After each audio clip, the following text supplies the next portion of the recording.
Salam salam mari kita sanjungkan kepada junjungan kita baginda Nabi besar Muhammad sallallahu alaihi wa alihi wasallam. Sesi kedua, manajemen sakit dan sakaratul maut. Masih ingat Pak pelajarannya?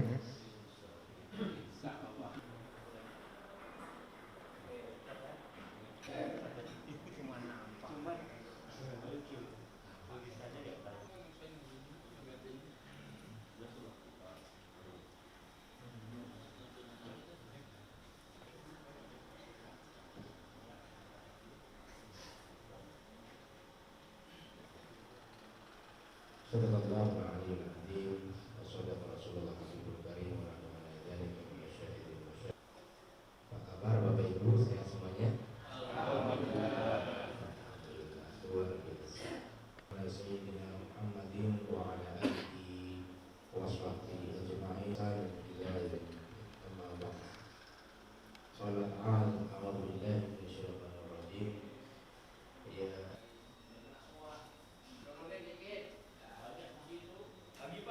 kamu udah tidur nggak?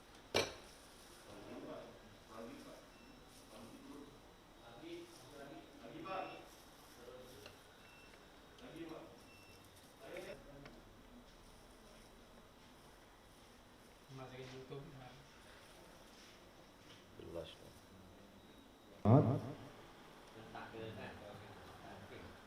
Ya, kita mentalkinkan, meneguh ia dapat mengucapkan kalimat la ilaha illallah. Harapannya adalah masuk surga. Ya, sakaratul maut. Masih ingat Pak pelajarannya? Dimensi meninggal dunia salah satunya adalah wafat. Masih ingat wafat? Apa artinya wafat? Wafat artinya sempurna. Allah akan menyempurnakan balasan untukmu, untuk orang-orang yang beriman, yang meneguhkan tauhidnya sampai akhir hayatnya, menjaga tauhid. Wala tamutunna illa wa antum muslimun.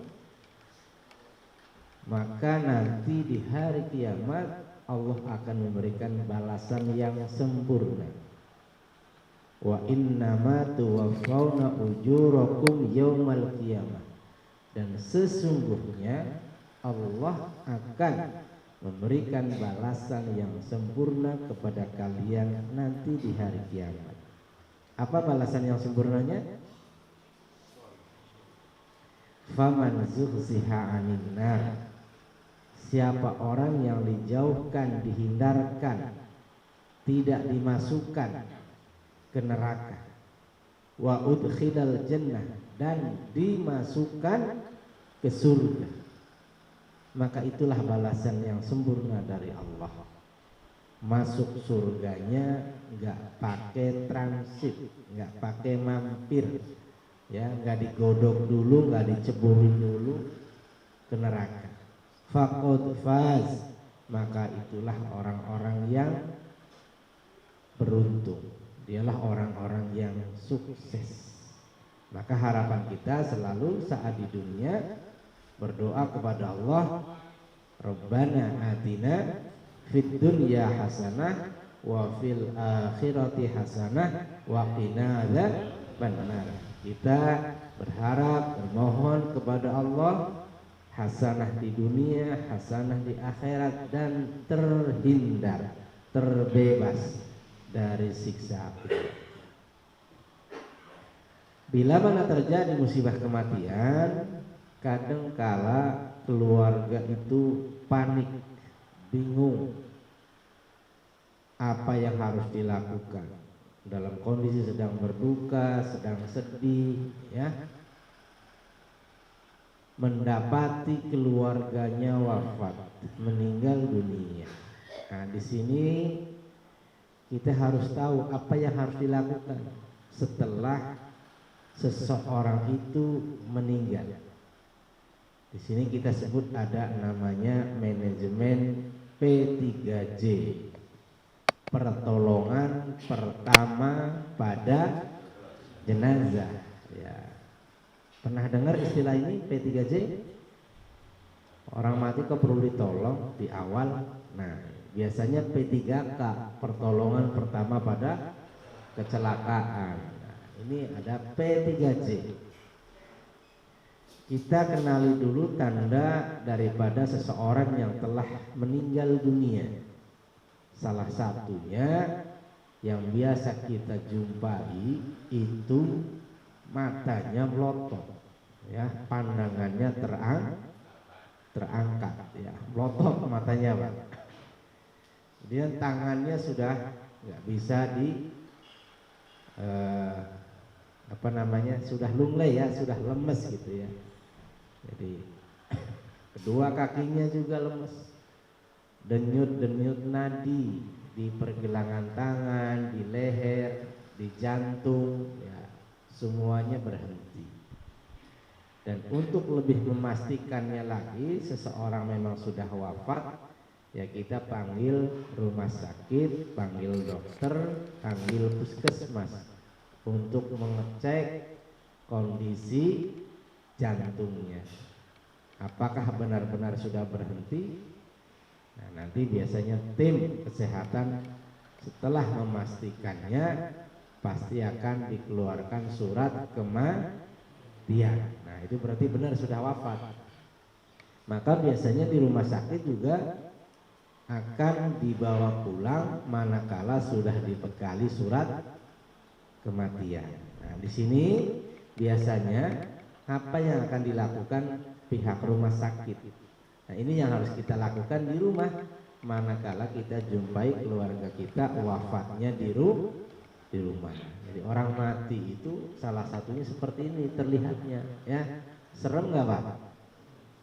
Matanya melotot, mulutnya mangap, ya. Pernah lihat begitu nggak? Nah, ini contohnya.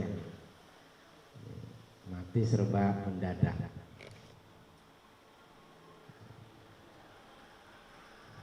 Ya, betul.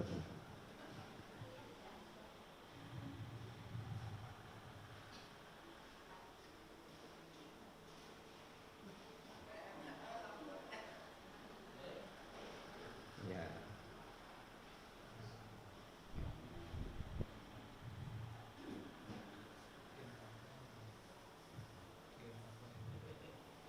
Lagi ngobrol enak ya sama istri gitu, tiba-tiba saja ini ada.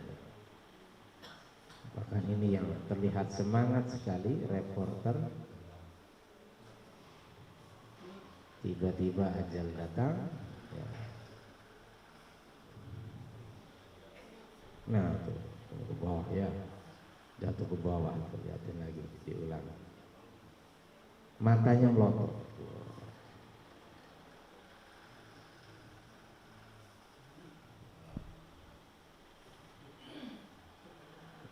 Ramai di bawah. Ada yang tahu kenapa orang meninggal matanya melotot? Hah? Katanya sih suka melototin orang. Digosipin, ya. Allah. Baik, coba ini. Rasulullah SAW ketika mendatangi Abu Salamah yang telah meninggal, ternyata kedua matanya terbuka. Nah, ini sahabat Nabi, wafat matanya melotot bahasa kitanya. Maka beliau kemudian memejamkan kedua mata Abu Salamah dan berkata, sesungguhnya bila ruh telah dicabut maka pandangan matanya mengikutinya. Hadis riwayat Muslim nomor 920.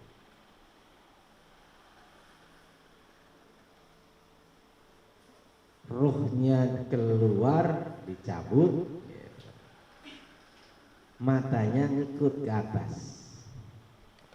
Jadi lumrah kalau orang mati matanya melotot.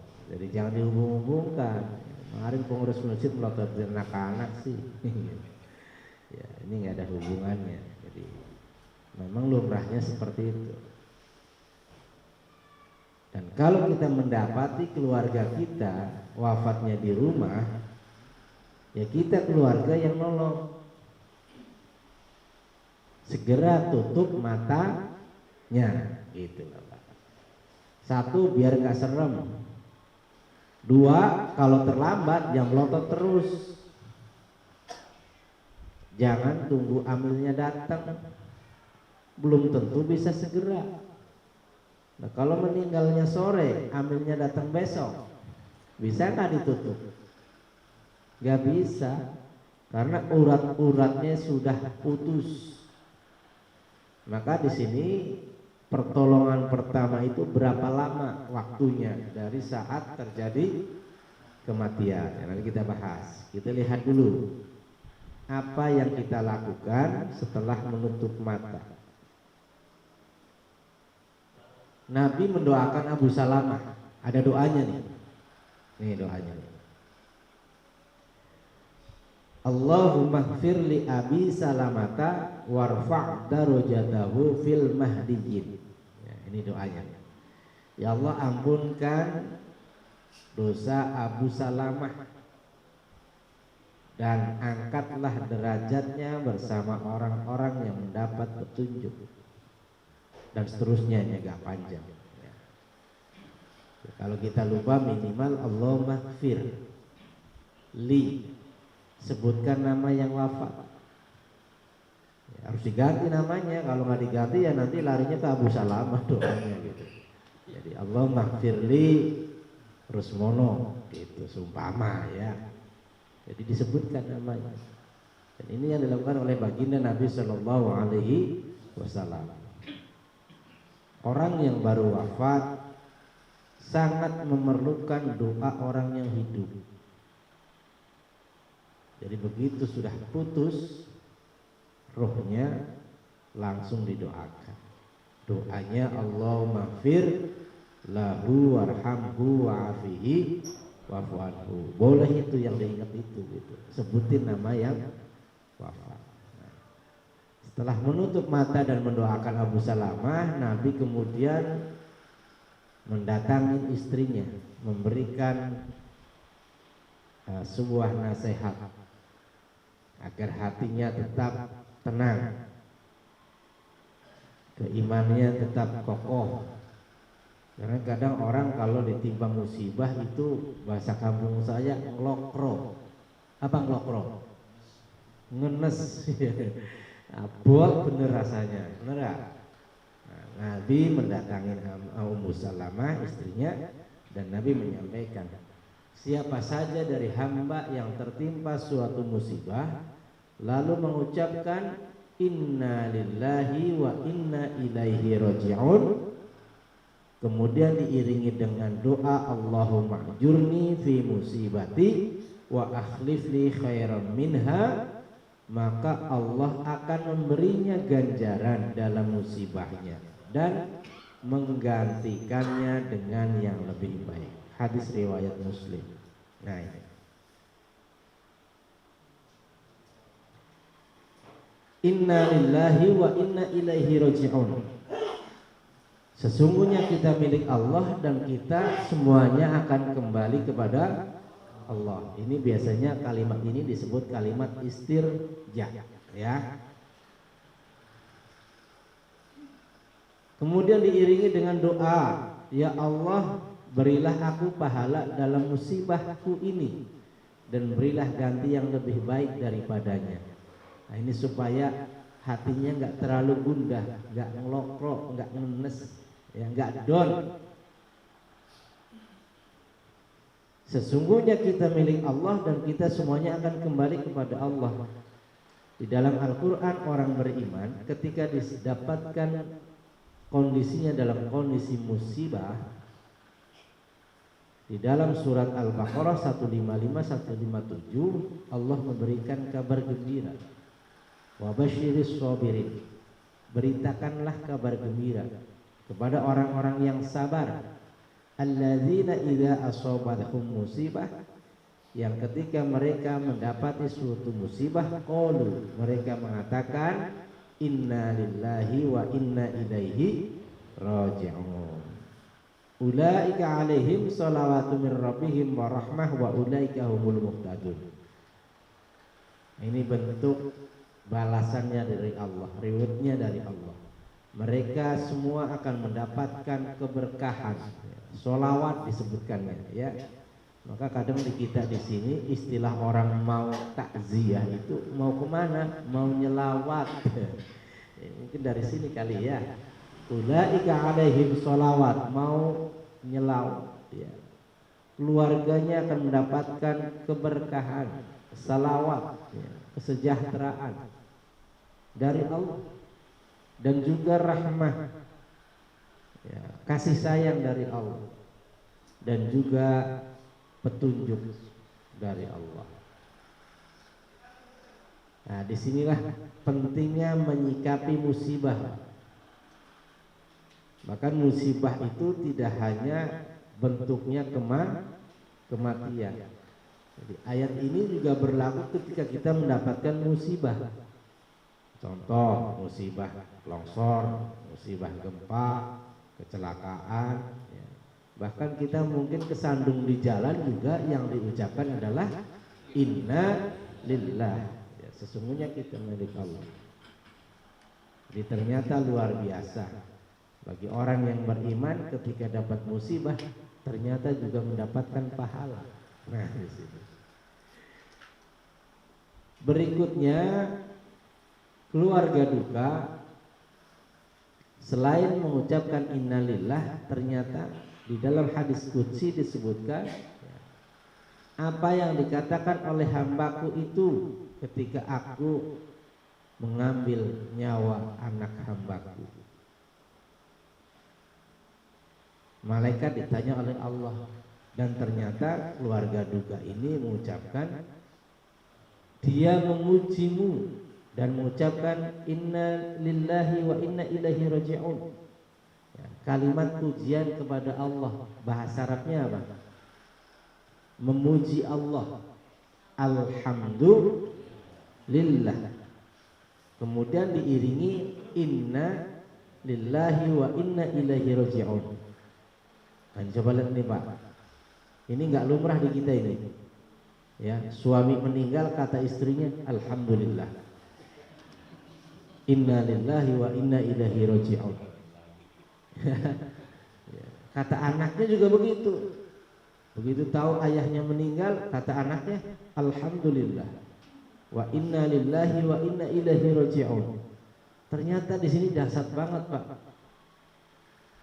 Pahala yang didapatkan, balasan dari Allah yang akan diberikan kepada mereka yang memuji Allah saat ditimpa musibah, kemudian mengembalikannya kepada Allah. Allah berfirman kepada malaikat, bangunkan bagi hambaku itu rumah di surga yang diberi nama dengan Baitul Hamdi, istana pujian. Ini resep Pak, tips buat kita nanti saat ditimpa musibah kematian keluarga salah satu di antara kita ucapin alhamdulillah. Tapi jangan kenceng-kenceng, jangan didengar orang, karena di kita nggak lumrah. Nah, saudara nanti marah lagi, ya kan? Karena tadi nggak lumrah, ya. Maka tipsnya, sarannya adalah jangan kenceng-kenceng, sir, supaya kita dapat apa? Baitul Hamdi nanti, rumah di surga dengan nama Baitul Hamdi.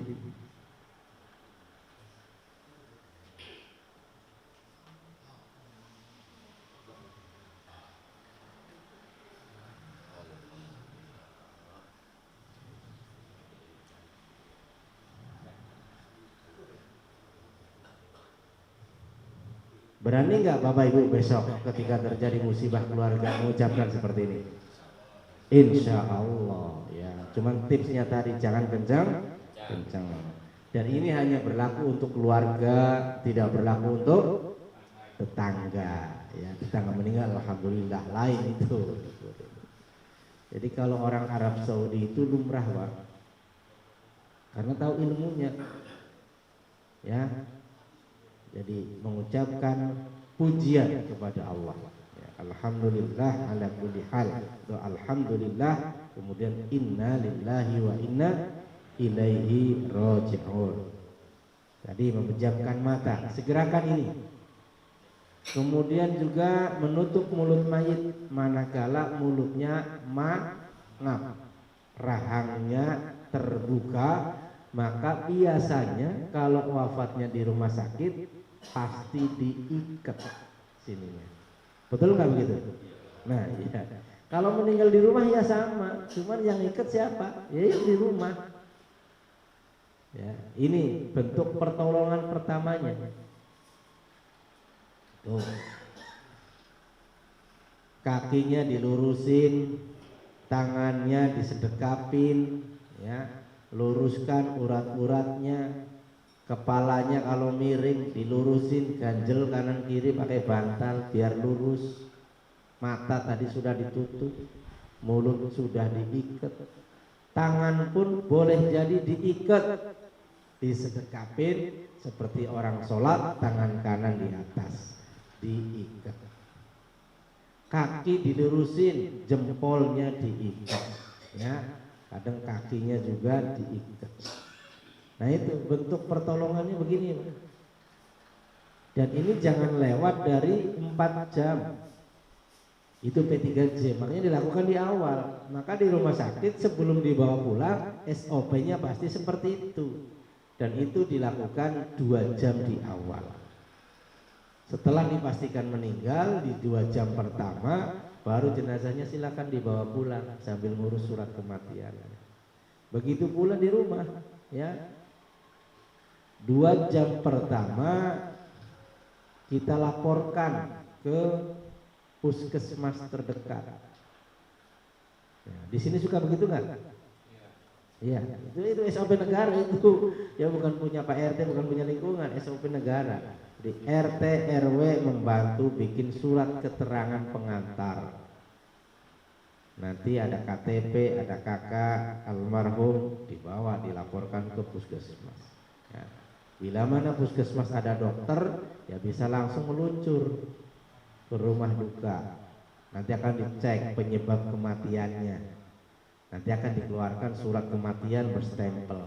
Nah, kalau sudah keluar surat kematian berstempel, baru jenazahnya boleh dimandikan, dikafanin. Ya jangan langsung dimandiin kalau belum surat keluar kematiannya. Bahkan ketika kita mau memakamkan jenazah di TPU, ya TPU juga nggak bakalan gali lubang kalau belum ada surat kematian. Nah itu prasyaratnya di situ di awal. Kemudian menutup seluruh tubuhnya dengan kain. Yang sebelumnya jenazah ini pakaiannya dilepas dan atribut yang menempel di tubuhnya, baik gelangnya, jamnya, cincinnya, ya behelnya, ya sekarang anak muda itu pakai behel di gigi ya biar lurus giginya, ya termasuk mungkin gigi palsu yang udah dilepas, nah itu dilepas di awal. Nah, ini pertolongan pertamanya begitu. Baju yang nempel, kaosnya dilepas, celananya dilepas, ya. Kalau kondisi mayit masih lemes, masih enak lepasnya, tidak perlu pakai digunting, karena badannya masih lemes, enak. Kenapa selama ini membuka baju jenazah digunting? Karena kondisi jenazah sudah kaku, ya sudah terlambat penanganannya. Bahkan suatu kali saya ditelepon jamaah jam 9 malam, Pak. Lagi takziah, begitu dibuka bagian kepalanya, matanya melotot. Kaget ya. Sementara sudah banyak yang hadir. Dia ingat saya, langsung telepon. Pak Rus, di depan saya ada jenazah. Saya sudah berulang kali menutup matanya, tapi kok tidak bisa-bisa. saya doakan sudah gitu kan. Kenapa ya?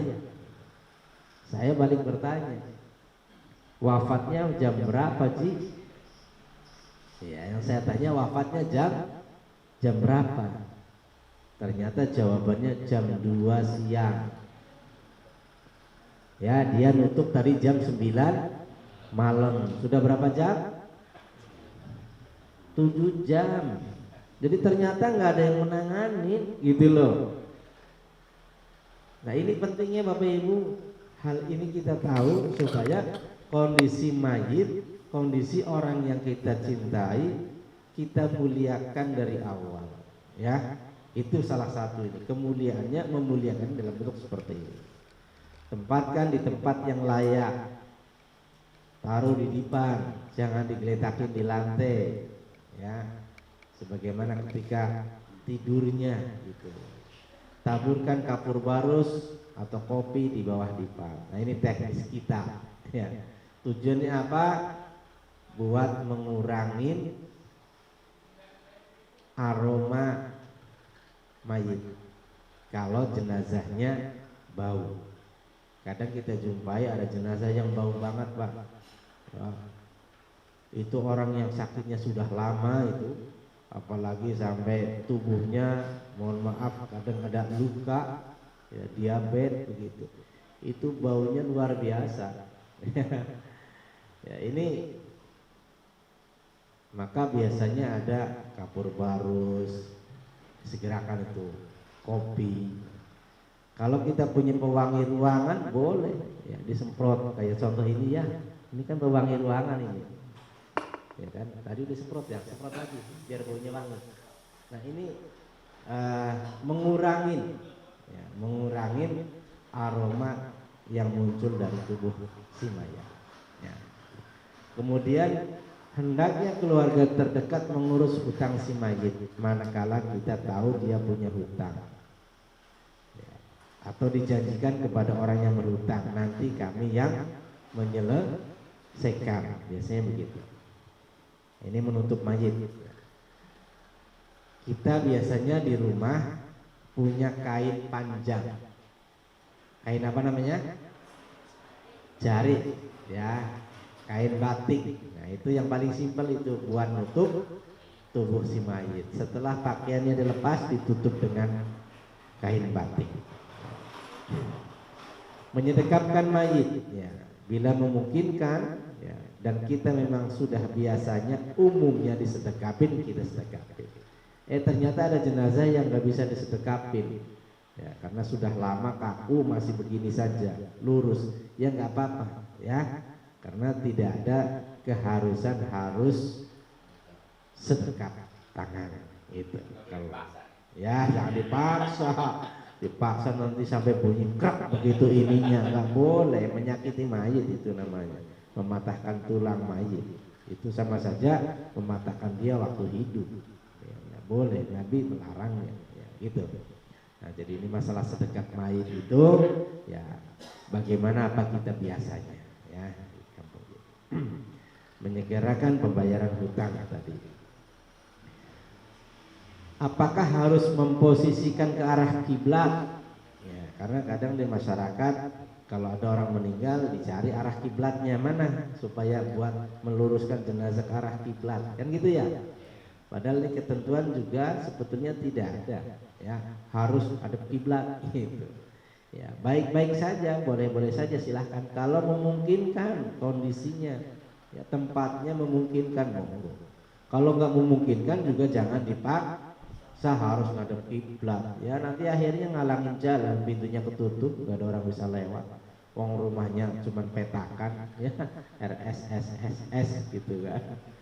Ya, jadi sebetulnya ketentuan menghadap ke arah kiblat juga ini tidak harus, ya, monggo saja. Kemudian kabarkan kematiannya, ringankan beban keluarganya dan segerakan pengurusannya setelah dilakukan pertolongan pertama dan sudah muncul surat kematian. Ini biasanya kita hubungin pengurus masjid atau yayasan yang memiliki fasilitas. Ya. Musola sudah punya belum fasilitasnya? Sudah ada? Kerandanya sudah? Belum? Ya, RW di RW. Oh, berarti tadi hubungin lingkungan yang punya fasilitas, ya kan? Keranda. Di sini makamnya di mana? Dekat. Digotong apa pakai mobil? Oh, berarti dekat. Ya, kalau pakai gotongan berarti dekat. Anak-anak lari sendiri. Lari sendiri. Masya Allah. Ya. Jadi tadi yang kita sebutkan, kita punya solusi kalau sudah menjadi member di Masjid Pondok Indah, ya berarti tinggal hubungin kami. Contoh ada di seberang itu Masjid Al-Muqarrabin. Nah itu sudah jadi member. Ya mereka berpikir daripada saya beli mobil jenazah sendiri, mendingan punya KPJK. Begitu meninggal jamaahnya semuanya sudah datang. Nah itu. Hanya kemarin kita menyelenggarakan jenazah di Muqarrabin situ. Datangin pihak rumah sakit tadi atau puskesmas untuk meminta surat kematian. Hubungin pihak pemakaman, hubungin mesin terdekat bila mana nanti akan disolatkan ya di sana, berhubung di rumahnya. Nah, ini keluarga menyiapkan area tempat pemandiannya. Biasanya kain batik ya, bisa buat pengganti kain basahannya. Anduk juga perlu 2 lembar buat mengeringkan tubuh si mayit. Ada ember-ember, gayung, selang yang ada di rumah. Ini mengurus surat kematian ya. Keluarga RT RW sebagai penanggung jawab mendatangi puskesmas, membawa fotokopi KTP penanggung jawab dan fotokopi KTP dan KK jenazah pengantar RT RW tadi. Nanti kalau sudah lewat 2 jam baru pihak puskesmas akan datang. Jadi pihak puskesmas datangnya kalau jenazah wafatnya sudah lebih dari 2 jam, karena dipastikan lewat dari 2 jam pasti meninggal gitu. Tapi kalau belum 2 jam ya khawatirnya takutnya masih mati suri gitu kan, belum benar-benar meninggal. Nanti dokter akan mengeluarkan surat kematian yang berkop dan berstempel, dan ini akan menjadikan dasar pengurusan jenazah. Ini program kita KPJK ya, solusi tepat saat ditimpa musibah kematian. Karena kartu ini boleh dimanfaatkan untuk siapapun yang wafat duluan. Jadi yang di cover itu bukan yang punya kartu, wong dia masih hidup. Jadi azas manfaatnya kita kedepankan. Jadi yang di cover duluan itu ya yang wafat duluan. Nah ini semua pelayanannya akan didapatkan mulai dari prosesi memandikan jenazah plus bak pemandiannya, mengkafani jenazah, berikut peralatan kain kafan 1 set lengkap, mensolati, ini kewajiban barang-barang kita ya di masjid musola terdekat atau di rumah, mengantarkan jenazah ke pemakaman menggunakan kendaraan mobil jenazah dalam kota. Infaknya cukup sekali bayar, nggak ada iuran bulanan. Berapa besarnya? 1,5 juta. Itu dapat fasilitas mulai dari mobilnya, kain kafannya, bak pemandiannya, berikut papan nisan, papan dinding ari yang biasanya dipakai buat di makam. Nah, itu sudah semuanya didapatkan dari Masjid Raya Pondok Indah. Mudah, fleksibel dan syar'i karena manfaatnya boleh untuk siapapun yang wafat duluan. Siapa? Ya terserah, mau keluarga, mau tetangga, mau sahabat, bahkan orang yang gak kenal pun boleh sedekah. Ustadz, saya nitip nih kartu KPJK saya, kalau ada yang wafat dan perlu dibantu boleh pakai kartu saya gitu. Jadi konsepnya sedekah. Nanti kalau sudah terpakai, ibarat HP pulsanya habis, maka boleh top up kembali supaya bisa dipakai lagi ya. Maka alhamdulillah kemarin Bapak Ibu ada jamaah yang luar biasa. Nah ini kisahnya. Jadi penjual bubur ayam, tukang bubur Pak, melihat program KPJK ini menarik dan solusi, dia punya satu. Ternyata tetangganya meninggal, tuh pakai punya saya. Nah sama keluarga duka karena dia mampu, di top up lagi, diisi lah. Besok lagi ada yang meninggal lagi. Dan seterusnya, sampai akhirnya dia membantu lingkungannya sudah 9 kali pakai. Dan terakhir kemarin dia diangkat sebagai RT akhirnya. Jadi lengkap ini, Masya Allah, pelayanannya, jadi luar biasa. Nah ini penjelasan area yang di cover seluruh penduduk DKI, baik Jakarta Selatan, Utara, Barat, Timur, Pusat. Ya, walaupun jauh di Jakarta Timur, ya di Jakarta Utara, karena masih DKI, masih di cover. Kedua, wilayah di luar DKI yang dekat dengan Pondok Indah, meliputi Cinere, Pondok Cabe, Cinangkat, Ciputat, Pamulang, Bintaro, Pondok Arin, Ciledug. Itu kan dekat dari Pondok Indah. Itu di cover. Di luar area tersebut akan dikenakan infak tambahan sesuai lokasi tujuannya. Ini daerah sini ini masuk Jakarta apa Bekasi? Oh masih Jakarta ya. Padahal jauh loh. Ya ini masih Jakarta, sama seperti Al-Muqarrabin ya. Ya berarti ini wilayah yang masih di cover.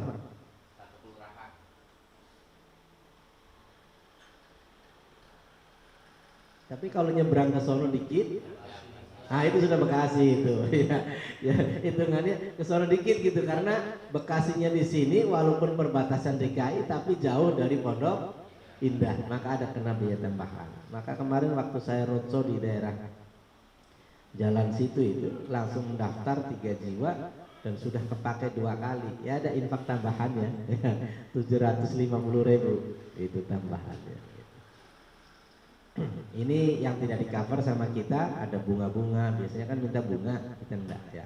Tempat pemakamannya diurus sendiri, ya, ada tenda, koridor, termasuk permintaan kendaraan selain Luxio dan Panther. Ya, kami memiliki ada 4 kendaraan yang standarnya pemakaiannya yang free itu Luxio dan Panther. Tapi kalau keluarganya pengen minta yang lebih bagus, ya, contoh Hi-S, gitu. Ya itu nanti akan ada biaya tambahannya. Gitu. Termasuk kita penjemputan ke rumah sakit, itu di luar yang di cover kita. Kalau meminta ke kita jemput, nanti ada infak tambahan.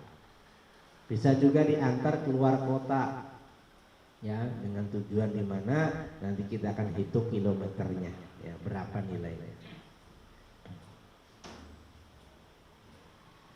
Ini alhamdulillah sampai saat ini sudah 1000 lebih member yang menginfakkan untuk tetangga, keluarga, dan yang lain-lain. Paket pemuliaan non-member, Ustadz saya belum jadi member, gimana bisa dilayani? Nggak bisa, tapi nilai infaknya 4,5 juta. Itu kalau non-member. Berarti yang punya kartu kalau disedekahkan, dipinjemkan ke tetangganya, berarti dia sedekah ke tetangganya berapa?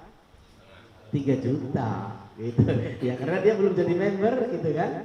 Nah panjenengan punya itu tukang bubur tadi, berarti dia membantu tetangga-tetangganya sedekah itu senilai 3 juta kira-kira begitu.